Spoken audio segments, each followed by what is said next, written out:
Operation सिंदूरे खत्म 5 जंगी नेता लश्कर और जैश-ए मोहम्मদের 5 জঙ্গিকে নিকেশ করেছে ভারত।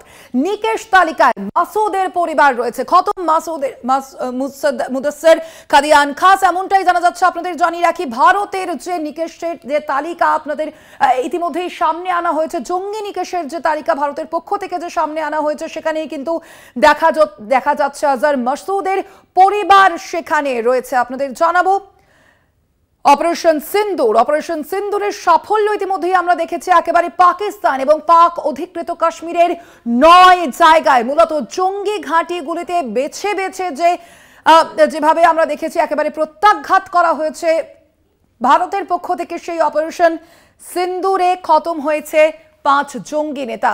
লস্কর-ই তৈবা জৈশ-ই মোহাম্মদের 5 জঙ্গিকে নিকেশ করেছে ভারত। নিকেশ তালিকায় মাসুদের পরিবারও রয়েছে এমনটাই জানা যাচ্ছে। আপনাদের জানাবো 5 জঙ্গি নেতাকে খতম করেছে ভারত অপারেশন সিন্দুরের মাধ্যমে। এর আগেই আমরা দেখেছি ইতিমধ্যে যে সাংবাদিক বৈঠক করা হয়েছিল ভারতের পক্ষ থেকে, কিন্তু জানানো হয়েছিল যে প্রায় 100 জন জঙ্গি নেতাকে মারা হয়েছে, একেবারে খতম করা হয়েছে 100 জন জঙ্গি নেতাকে। এবং যেমনটা জানা যাচ্ছে অপারেশন সিন্দুরে খতম হয়েছে 5 জঙ্গি নেতা। লস্কর-ই তৈবা এবং জৈশ-ই মোহাম্মদের 5 জঙ্গিকে নিকেশ করা হয়েছে। ভারতের যে অপারেশন সিন্দুর আমরা দেখেছি সেই অপারেশন সিন্দুরেই কিন্তু এই যে খতম হয়েছে 5 জঙ্গি, নিকেশ তালিকায় রয়েছে আজহার মাসুদের পরিবারও এমনটাই জানা যাচ্ছে।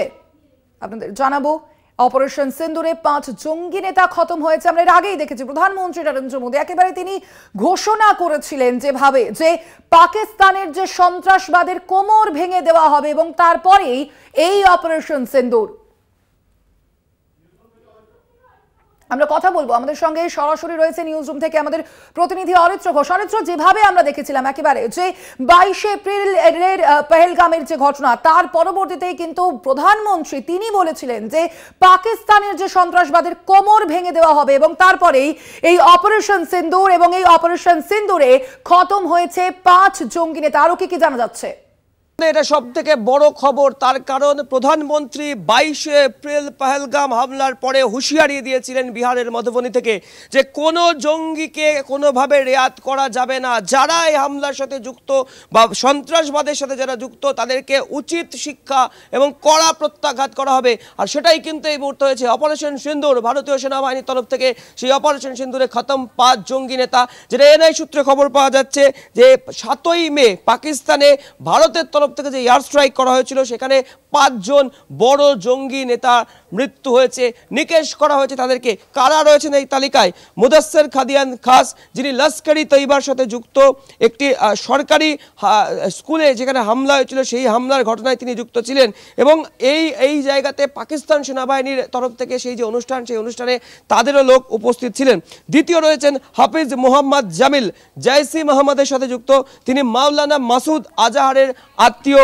তৃতীয় রয়েছেন মোহাম্মদ ইউসুফ আজহার ওরফে উস্তাদজি ওরফে মোহাম্মদ সেলিম ঘোষি সাহাব, জৈশ-ই মোহাম্মদের সাথে তিনিও যুক্ত ছিলেন, মাওলানা মাসুদ আজহারের আত্মীয় ছিলেন তিনি। এবং IC 814 যে হাইজ্যাক হয়েছিল সেই মামলায় তাকে ওয়ান্টেড করা হয়েছিল। 4 নম্বর রয়েছে খালিদ ওরফে আবু আকাশা, লস্কর-ই তৈবার সাথে যুক্ত ছিলেন তিনি। জম্মু এবং কাশ্মীরের একাধিক সন্ত্রাসবাদী হামলার সাথে তার যোগ থাকার সম্ভাবনা রয়েছে এবং আফগানিস্তান থেকে অস্ত্র পাচারের সাথেও তিনি জড়িত ছিল। জানাজা ফয়সালাবাদে একটি অনুষ্ঠানে পাকিস্তান সেনাবাহিনীর ঊর্ধ্বতন কর্মকর্তারাও তার সাথে উপস্থিত ছিলেন, এমনটাই কিন্তু খবর পাওয়া যাচ্ছে সূত্র মারফত। 5 নম্বরে যিনি রয়েছেন মোহাম্মদ হাসান খান, জৈশ-ই মোহাম্মদ জঙ্গি গোষ্ঠীর সাথে যুক্ত, পাক অধিকৃত কাশ্মীর অর্থাৎ POK অপারেশনাল কমান্ডার মুফতি আসগর খান কাশ্মীরের ছেলে তিনি। এবং জম্মু কাশ্মীরের সন্ত্রাসী হামলার যে প্ল্যানিং বা এই হামলার যে সমন্বয়, সেই সমন্বয়ে তিনি গুরুত্বপূর্ণ ভূমিকা পালন করেছিলেন, এমনটাই কিন্তু সূত্র মারফত উঠে আসছে। নিঃসন্দেহে এটা সব থেকে আজকের বড় খবর, তার কারণ ভারতীয় সেনাবাহিনীর তরফ থেকে যে অপারেশন সিন্দুর শুরু হয়েছে, যে অপারেশন এখনও চলছে এবং তারই মাঝে পাকিস্তানের তরফ থেকে বারংবার হামলার চেষ্টা করা হচ্ছে, যে হামলাকে কড়া ভাষায় প্রত্যাখ্যাত করছে ভারতীয় সেনাবাহিনী। বলা যায় পাকিস্তানকে সবক শিখিয়ে দিচ্ছে এবং পাকিস্তান যে জঙ্গিদের মদতদাতা, পাকিস্তানকে জঙ্গিদেরকে আশ্রয় দেয়, এই তথ্যগুলি যখন ভারতের তরফ থেকে গোটা বিশ্বের সামনে প্রকাশ করে দেওয়া হয়েছে, সেই জায়গায় দাঁড়িয়ে এ খবর অত্যন্ত বড় খবর। তার কারণ অপারেশন সিন্দুরে খতম করে দেওয়া হয়েছে পাকিস্তানের 5 জঙ্গি নেতাকে, জৈশ-ই-মোহাম্মদ এবং লস্কর-ই-তৈবার জঙ্গি সংগঠনের সাথেই যারা যুক্ত ছিলেন। একেবারে অরিত্র, আপাতত ধন্যবাদ তোমায়। আমরা কথা বলছিলাম, আমাদের সঙ্গে সরাসরি নিউজ রুম থেকে ছিলেন প্রতিনিধি অরিত্র ঘোষ। যে খবর আপনাদের ইতিমধ্যেই জানাচ্ছে, একেবারে অবশ্যই এই মুহূর্তের বড় খবর যে অপারেশন সিন্দুরে খতম হয়েছেন 5 জঙ্গি নেতা। লস্কর-ই-তৈবা এবং জৈশ-ই-মোহাম্মদের 5 জঙ্গিকে নিকেশ করেছে ভারত। নিকেশ তালিকায় মাসুদের পরিবারও রয়েছে।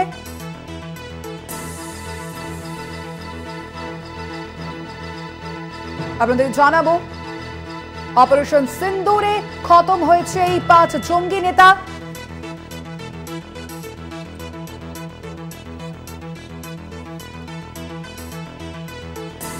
লস্কর-ই-তৈবা এবং জৈশ-ই-মোহাম্মদের 5 জঙ্গিকে নিকেশ করেছে ভারত। নিকেশ তালিকায় মাসুদের পরিবার রয়েছে। খতম মুদস্সির খাদিয়ান খাস, এমনটাই জানা যাচ্ছে। আপনাদের জানাবো যে অপারেশন সিন্দুরের যে সাফল্য আমরা দেখেছি এবং তার পরবর্তীতেই কিন্তু ভারতের পক্ষ থেকে জানানোই হয়েছিল যে 100 জন জঙ্গি নেতাকে নিকেশ করা গিয়েছে, তাদের খতম করা গিয়েছে। আর এবার যেমনটা খবর জানা যাচ্ছে আপনাদের জানাবো,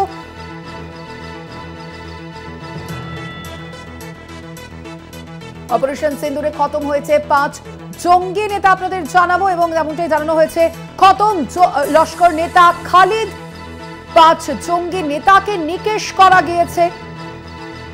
অপারেশন সিন্দুরে খতম 5 জঙ্গি নেতা। ভারতের যে পক্ষ থেকে যে অপারেশন সিন্দুর চালানো হয়েছিল, সেই অপারেশন সিন্দুরেই খতম হয়েছে লস্কর নেতা খালিদ। লস্কর-ই-তৈবার নেতা খালিদ, তাকে খতম করা গিয়েছে। খতম করা হয়েছে জৈশ-ই-মোহাম্মদের নেতা হাসান খানকেও। 5 জঙ্গিকে খতম করা গিয়েছে। খতম হয়েছে লস্কর নেতা খালিদ এবং একই সঙ্গে জৈশ-ই-মোহাম্মদেরও কিন্তু, এবং একই সঙ্গে জৈশ-ই-মোহাম্মদ এবং লস্কর-ই-তৈবার 5 জঙ্গিকে নিকেশ করা গিয়েছে। আপনাদের জানাবো খতম করা হয়েছে লস্কর নেতা খালিদকে।